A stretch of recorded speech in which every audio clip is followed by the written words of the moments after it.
What's good, everyone? We're working on episode 10 here. Rise and grind from the playing field to parenthood. Danielle Laurie, Alex Gomez.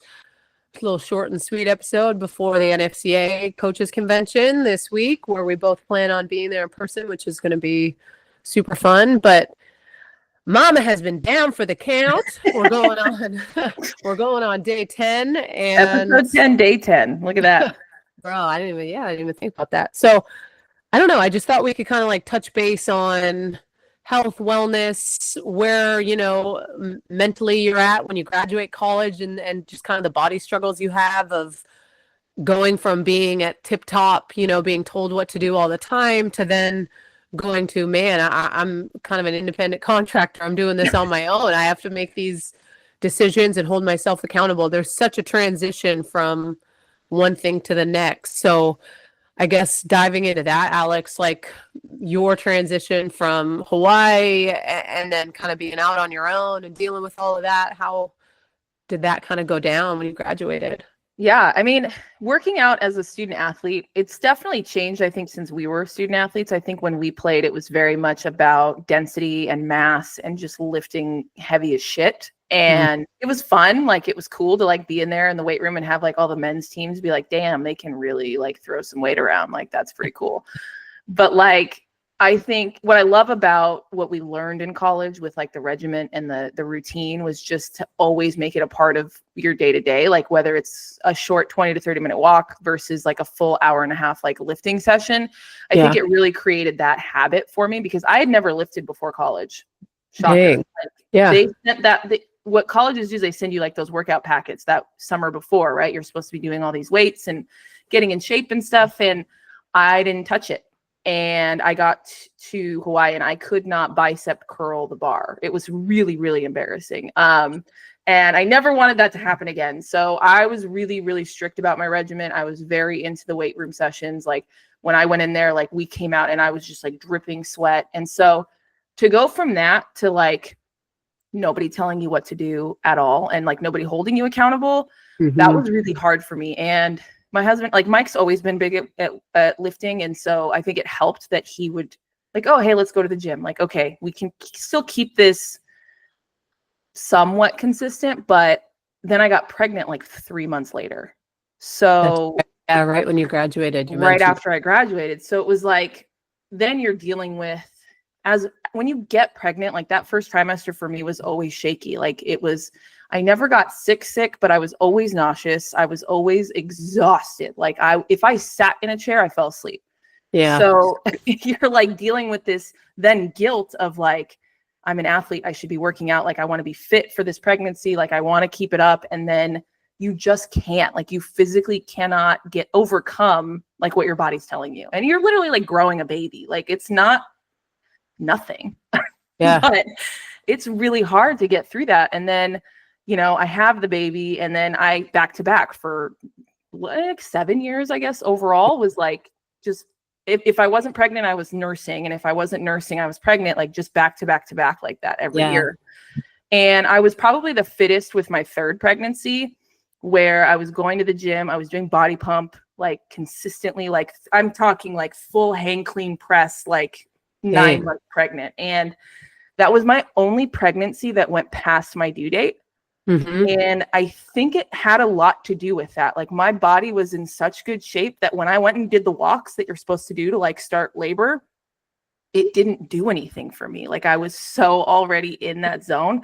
I was like, I walked for 5 miles one day and I was so swollen and like pregnant, obviously, and nothing changed. Like I could not get this little boy out. Like it was killer. Of course, it's like the heat of June too. It's like 104 outside.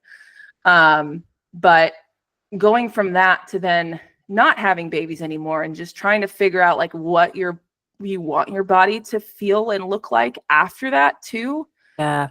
I think that's a big thing is as athletes, we're so used to looking at our bodies a certain way and feeling strong and confident and like I can kick ass and I can hit the ball freaking hard and I can throw the ball hard and then get pregnant. It's like, I grew a human, like that's awesome. But as athletes, like in the back of your head, you're like, shit, I do not look the same way when I put that bathing suit on that I used to look like. And shout out to moms, obviously everywhere that go through it. The stretch marks, they're like battle scars.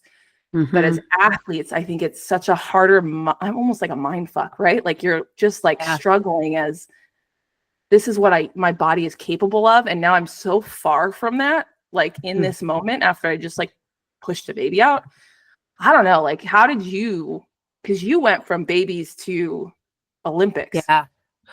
It's funny. I had committed to doing this event with Lululemon on Saturday and I could not bow out. And I took every medication in the book to just make sure that I could get through this event. And it was funny because one of the questions that Sydney Suple asked me, she works with Softball America and she was running the Seattle Marathon. And I think that's how you pronounce her last name. But she asked me, she goes, you had these babies and then went and did this Olympic thing. Like, what do you kind of remember from that? And I said, the one benefit that I did have was that I had Maddie in 2013. Surprise, right? We didn't plan that. World turned upside down. And then I went back to play when she was 6 months old. Right. Not truly understanding, I think, with your first pregnancy, how that all goes down. I found out in Japan, I had a blood clot in my uterus. I was on bed rest for a couple weeks, like going to Japanese doctors. Like my mind was just like, oh my God, I'm going to have a miscarriage. Like, and so I was so against kind of working out and stuff my first pregnancy with Maddie because I was scared that I was going to lose the baby. And I didn't know any different. Right. So as soon as I could leave Japan and come home, I ended up coming home. And weirdly enough, Andrew and I were supposed to be getting married New Year's Eve of the 2013 year. But me being Canadian, like I couldn't have the baby in the US just being a fiance to him. Right. So we ended up having to get married in June. So we got married June 29th of 2013. Have Maddie December 16th of 2013. And, I think the hardest thing was like I had to breach contract with playing with the SSSA Pride. I couldn't play because I was pregnant. So I was like, I will be back. And I ended up going back that 2014 summer with zero understanding of what it's like when you gain 70 pounds, the importance of your core and that piece with pitching and like downstairs, like strengthening those muscles with pitching. Like you really are creating so much force through your pitch that like, the Kegels and all the things they talk about, like that's an important piece. And I learned that when I went back to pitch. Like if this stuff ain't right, it ain't working. So I ended up, learning a lot throughout that. That's funny thinking about all this because I just didn't put my body in the best position to be successful. Right. I ended up getting better as the summer went on because I was able to get more reps and more understanding of what I needed. But I was probably still 20 pounds like heavier than what I was at my normal playing weight. Fine. So when I made the commitment to do that 2020 Olympics, I had a way fitter pregnancy with Audrey. And I bounced back with teammates at the gym where we were like competing right away with each other. And I think that gave me this sense of like, oh shit, like my body may never look the same as it was, but like I'm still a fierce competitor. I have this drive, like I can still see muscles in my core, like all of these things that still made me realize like you can be whoever you want to be. It just may not look the exact same. So it kind of gave me this different perspective when I made that decision in the summer of 2017 to go back and train. I was like, I have to put my body in the position to be the fittest that it's ever been, or else it's not worth it. Because I'm going up against kids that are 24, 25, 26, and I'm 33, 34, 35 at the Olympics, right? So it's just this different wear and tear, I think, that I needed to learn with my body. But dude, the soreness and the amount of just hurt that I put my body through is a reason as to why the 2028 is like off the table. And I admire one of my teammates, Lauren Bay Regula, who came back out of retirement, who was in her 40s, had 3 children. This was her 3rd Olympics. And it's funny because when I'd hear her complain about her body, and I'd be over here like, oh, I'm kind of hurting, but like, bro, she's really hurting. Like, I get it because it's just this different type of, your body's not supposed to be working to that level well into your 40s, right? Like for that long. Yeah. For that long. So I've always come to terms with my body and what it's able to do for me. I went through a lot of stuff in high school with getting teased for being significantly stronger. You know this, like I think at times Now we have a lot more to worry about with seeing stuff on the internet for a lot of our kids growing up and being mindful of that. But like, I felt a lot of heat for being stronger and being called a dude and being made fun of. Yeah. Oh my God, for so long that it like cut me deep, man. Like to the point where like, you know, I'll never forget some of those comments and the way that things would be worded about me. And then when I look back on it, it's like, dude, at the end of the day, like, yeah, I may have been bigger and stronger, but the things that my body were able and capable to do put me in a position when I look at my resume athletically, there's no way in hell any of those chicks that made fun of me could even come close to the things that my body was able to do. Right. And the biggest teacher for our kids is that, like, understanding that, like, you don't have to be a certain weight or look a certain thing. It's like, what can your body do for you? This is like a tool to continue to help you moving forward. So I don't know. I think that there's just so much more pressure on these college kids. I think there's so much more pressure on these athletes that are 14, 15, 16 that are trying to deal with, you know, am I the same as everyone else? Am I put myself in a position to get an athletic scholarship? Is that the goal? Is it not the goal? Like, if I'm sick like I am for 10 days, like every day is one day that I'm not training or putting myself in a position to be better than someone else. And Right. I haven't obviously felt that at, 37. I'm not competing anymore with anyone, but I could feel it at probably at 14 yourself, or 15. like, yeah. So I think that can be like a different mind F for these athletes when they're going through that piece, like when to give your body a break, youth sports, when to give these kids a break, and understand and respect the fact that, like, just because you take a week to yourself doesn't necessarily mean like you're going to fall behind. I think mentally it puts you in a good position to kind of ride out the rest of the year or whatever it may be. I think rest is so important. Yeah, I remember during COVID, like right after when we came back that fall and we're doing like weights and stuff like that, it was like, not only were they trying to like stay focused and like not like the not getting sick part became such a huge piece of their day to day. It was like they were almost afraid to, like, I don't want to run too fast. I'm going to breathe too heavy. Then I'm going to get sick. Like, it was like a whole different, I don't know. So I feel like people take that differently now too. Like when they're thinking about, I'm touching all these weights and all these other people have touched these, like, I don't know. It's just like you start to spiral a little bit, and you don't want that to take away from what you're trying to accomplish in the weight room. But like, I know you're struggling right now going this long and not being able to work out the way that you're used to. And it becomes really hard. Like, my kids know every day they'll find me and their dad in the weight room at least once, like in the garage doing our workouts. They know that it's a part of our pattern. It's what we do. And it's so funny that you say that, because like I'm also not petite in any way, shape, or form. Like, I've always had, my thunder thighs, thick with 2 C's, whatever they want to call it now. And I've already seen that, like, not pause, but like that question in Penelope's mind, because she's built like I am. And it was like, we went to Lululemon with one of her friends who's really small and petite, and they both grabbed the same shirt to go try it on. And like, I pulled her aside and I was just like, they put them on. She had her jacket over it, but obviously it looked way different on Penelope than it did on her friend. And so I said to her, like, I pulled her aside. I didn't want to like embarrass her in front of her friend, but I was just like, listen, like, you're just built a little bit differently. I don't mind you getting that, but you have to wear a shirt over it. It was like one of the little like crop top looking kind of things.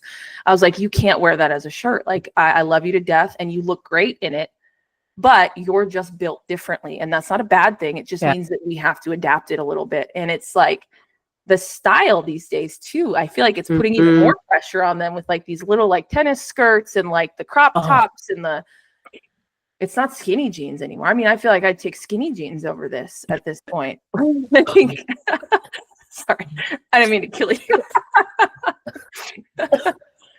But it's, I'm not a huge fan of that. I mean, I like that it's like athleisure. Like, they're like, maybe, I mean, I don't know that any of them actually work out, but like, we can pretend. It's so interesting. I love me a good crop top, but you'll never see me wear a crop top where my stomach's hanging out. Like, I wear those high water mom jeans mom leggings where Yep. I, could probably tuck my boob in if I needed to. That's how high those pants are. So, Maddie and Audrey see me dress a certain way. And there's times that Audrey wants to wear crop tops and do it. And Maddie, I think, has learned that her style is definitely more tomboyish, which is so funny because like Maddie goes through these stages and it's almost like I'm seeing myself as a kid again doing it, right? Like when we watched basketball last week and I'm like, oh shit, that's literally me in the 5th grade. Like the same mannerisms, the way that she's playing the game, like we're identical. And I've had to have conversations with her similar to what you've had to have with Penelope, just based off of like what I think is right and what I think is wrong. I don't think that a 10, almost 11-year-old needs to be wearing a hardcore crop top where their, midsection is showing. I say to Maddie, like, I don't think that's appropriate. Mom's 37 years old. So if I have a little bit of my stomach showing, that's a decision that like I'm making at 37. But hun, as your mom, like that's not the look that I think is appropriate. And it's funny because she takes such notice of that of kids at school. Like, the hardest thing is like you'll send your kid to school and they see so many things and then they have so many questions. And it's like, this girl, I like can't believe she wears this little skirt and this crop top. And then I have to like, well, why is she allowed to wear it? And I'm like, hun, this is where you're going to learn about the world real quick, right? The rules that different people have for their children are completely different. What we have in this household and how we speak about things and like those rules. Sorry, I am your mom. I'm not your friend. Like, right. And she's never gotten pissed at me or been upset about it. I think she has such a good head on her shoulders when it comes to that stuff. And I love her sweet little style. Like she is such a tomboy. Like she likes the like fun baggy sweats and the cute jeans that are ripped with the baggy sweatshirts. Like, I don't know. I was never really much of a jean girly back in the day, but I don't know. I'm just proud of Maddie and the like young lady that she is. She really is aware of things. I think I'm more worried about Audrey and how, and it's crazy. The second one. Yeah. 2 different kids with 2 completely different body types, right? Like Maddie is mom in a nutshell. And Audrey is this fierce little athlete too, but like she's so long and lean, like has such long legs and will wear these crop tops around the house fine. And just the way she struts her stuff. And I'm like, bro, you gotta tone it down a little bit. Like we can't be that confident wearing a top like that. But I don't know, it's cute. But it's kind of what you think about as parents when you let them go out into the world or get on the bus and what they see what and they're being exposed to. Yep. And how they're able to, in the moment, have enough confidence to not bring something else to change into when they get to school because they're like, screw you. Yeah, I used to do that all the time. I told you, this is why she's not going to get away with anything. I used to do that all the time. Yeah. I had clothes in my bag. I changed when I get to school, and then I changed before I got home. And it's scary because Penelope right now, like she's the kind of kid that like she can wear leggings, but she's not allowed to wear a short, like she has to wear an oversized shirt if she wears leggings. That's like our rule. Yeah. Because she's got a booty on her. And I'm like, I'm not comfortable with you walking around with a shirt that just like throws that out there. Like Dad's already pissed enough that I gave that to you.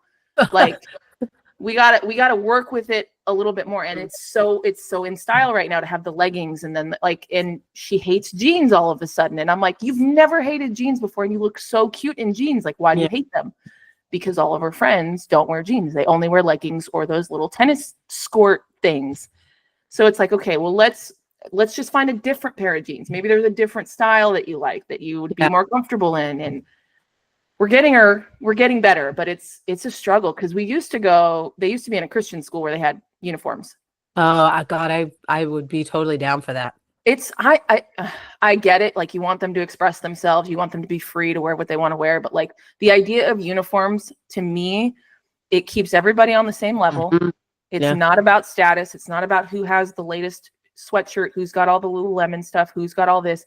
It's we're all wearing the same thing. Express yourself through your shoes or your hair. Like do something like it was so much easier in that sense that I didn't have to worry about what she was trying to pull like behind my back. And like we all know, like the kids they're gonna do it. Like they're gonna try and get away with anything they can, but it's the clothes thing is just, it's killing. Like don't even get me started on shaving her legs. Like that's a whole nother issue, but it's like, yeah, we haven't gone there.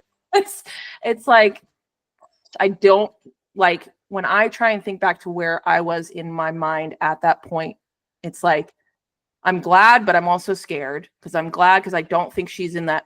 Like I was so self-conscious about everything because of my build. Because back then, like, like it wasn't cool to be strong. Like it was all about the skinny, Same, girl. Same. Right? Like it was like you had to look like Britney Spears, Christina Aguilera, like J-Lo with like the 9 inches below your belly button. And like it was like that was the style. That was what was cool. And I could never pull that off. And so, like you said, like there's some deep stuff there, like body image wise, that I'm empowered by what I was physically able to do athletically and as a mom. Like the fact that I've had 4 healthy pregnancies and healthy babies, like I know that that's not necessarily normal, and we're super blessed to have had that, but like it took me this long to get to that point mentally. Like it's tough. And I don't, like you said, like there's so much on social media now and like just at the tips of their fingers to like be comparing themselves to. And it's not, I think we've said this before. It's not what makes you the same as everybody else. Like it's what sets you apart. That's what's going to like in the long run, be your competitive edge. It's what makes you different. That should be what empowers you. But it's funny because our girls work out every Monday night at his name's Curtis, and they work out at his facility, and it is so cool to see. Like we walk in there and he's got his shrine of all the different athletes and the athletic opportunities and scholarships and everything. And he's worked with every single one of those Malloy girls, Amira Malloy, Washington, Kiki, Tennessee, and now Tia Malloy, who's gone to Oklahoma. And I think the more that I get to know Curtis, because he worked with UW softball last year and he's working with them again this year, his ability to empower women through movement, I think, is my favorite thing about him. Like he is so personal with these girls and women that he comes in contact with. Like it is just, he's very complimentary about how strong and how aggressive and their body and what it can do for them. And then on top of that, what he's teaching them with these movements is giving them this sense of strength through sport and through movement. And so that is kind of the one blessing I think that a lot of these athletes have the ability to get access to way more than you and I did. Like I lifted weights and I did stuff through high school basketball, and our high school coach was a PE guy and we always did stuff together. So I had a decent foundation heading into UW, but like now you can go once or twice a week and go and really work with someone on a skill set that is going to give you that little level up of understanding the importance of being bigger and being stronger, because you're having someone filtrate that into your mind of like, this is the shit that's going to make me elite. Right. And I think that to me is what I've only ever known. So if there's ever been any body doubt or negativity about me being significantly bigger or stronger, that's my one thing that allows for me to kind of feel like I can just let it rip. Like I can go to the gym, I can lift a lot of weight. Shit, I'm stronger than you are. Competitive advantage in the world, me. Like that's always just kind of been what I've done. So like when my girls get that opportunity, Audrey's still really little, but just seeing Maddie go, and like Tia Malloy was at practice this last week for Thanksgiving, coming back from Oklahoma, and I was sick, I couldn't go, but having her being an example of being such a beautiful young lady, but damn, that girl's jacked. Like her legs and her body she's a specimen. Yeah. And it's cool that our kids get the opportunity to see athletes like that. And I think social media, if you follow the right people, you're seeing a lot of softball players that have, no filter when it comes to that stuff. And they're posting their bodies. Like, dude, Skylar Wallace, one of my favorites to follow on social media. Her body, like her body type, way different than mine. But watching Skylar Wallace work and seeing her do that, like, and she works out at the Summer Method, I think it's called, on Instagram. And this guy has the same type of facility as Curtis, who I'm talking about. She's such a badass. And I get why she had the career she had at Florida and why she's able to do what she did in the Athletes Unlimited stuff, because like Yeah. her body is insane and watching her work. So I don't know. I feel like once we get the social media stuff dialed for when Maddie's at an appropriate age, it's like being able to have conversations like that and say, like, these are the types of people, like, follow a Skylar Wallace and follow some of these athletes that are older and that have gone through the ringer, and just, I don't know, start to put that in your corner of shit. This is what I want to look like, and this is why I want to do it. Like, trust me, I've had moments in my life growing up where it's like, oh, I just want to be really skinny. I don't even want to be athletic anymore. I don't want to do this. And then it just comes to of like, dude, stop being an idiot. Like, that's just not in your DNA. It's not your body. It's not your makeup. And I think you come to this realization of like, I got one, M&M stock on one life, one opportunity here. Like, I need to really like make sure that like I'm doing what I need to do to flourish in my life. And body's just too much. It can be too much of a negative thing for these athletes. And it could be, my dad made a comment to me, I want to say like a year ago. And he said, I'll never let you live it down if you let the internet destroy your children. And it was like one of the deepest things I think that I've heard him say to me, because for someone that like doesn't really know the internet the way we know it, Right. but I think he understands seeing this generation of kids and having more connections to stuff like that, how in an instant it can completely change them. So it's kind of, besides trying to raise them strong and tough, like my mission is being on them about that stuff in the internet. Right.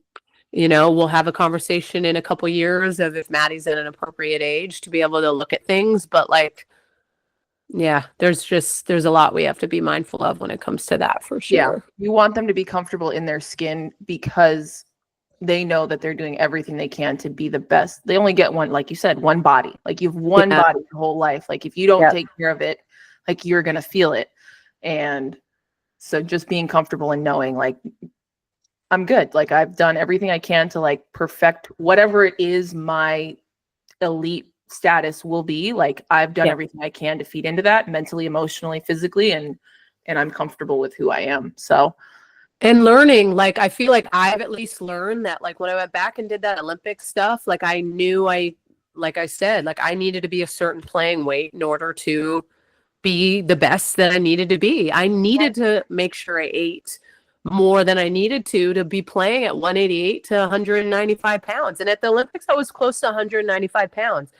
And this year I've made more of a goal and a vision for myself of like, I'm going to challenge myself to try to shed a little bit more muscle, because I can. I'm 37 years old. I'm not playing this game anymore at the highest level. Like, so I'm able to challenge myself, and it's not for anyone else other than myself. Dude, I can do hard shit. Like, I put my body through pregnancies. I put it through Olympic games. I put it through fitness testing. Like, I have done more than most when it comes to what my body's been able to do. And I think that conversation with Maddie or Audrey, if they ever get to that point, like, there'll be a time in your life where you can manipulate and make your body what you need or want it to be when you're older. Right. You're a grown up.